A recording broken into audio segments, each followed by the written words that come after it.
নিরাপত্তার দিক থেকে আমার মনে হয় এই যে দুটো বিষয় তুমি বললে না, একটা ধর্ম নিয়ে আর একটা ধর্ম নিরপেক্ষতা, দুটোই কিন্তু আমাদের ওয়েস্ট বেঙ্গল অ্যাটলিস্ট পশ্চিমবঙ্গে ভালো ফল দিচ্ছে না। অবভিয়াস রিজন সবাই জানে, কিন্তু ধর্ম নিরপেক্ষতা মানে না যে যত ইনফিল্ট্রেশন হচ্ছে তাদের আমি ঘরে বসিয়ে খাওয়াবো, তাদের সব কার্ড করে দেবো সব রকম, যাতে আমার ভোট ব্যাংক বাড়ে। তাতে দেশে বিরাট ক্ষতি হবে এবং পশ্চিমবঙ্গ সেদিকে এগিয়ে যাচ্ছে, নিজের ধ্বংসের রাস্তা তৈরি করছে। সেইটা কিন্তু আমাদের বন্ধ করতে হবে।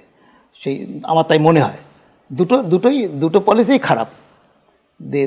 ধর্ম নিরপেক্ষতার নামে যে বাইরের লোক এসে আমার ঘরে বসে যাবে সেটাও তো ঠিক নয়, আর ধর্মের উপর ভিত্তি করে আমরা যে ডিভাইড করব সেটাও ঠিক নয়।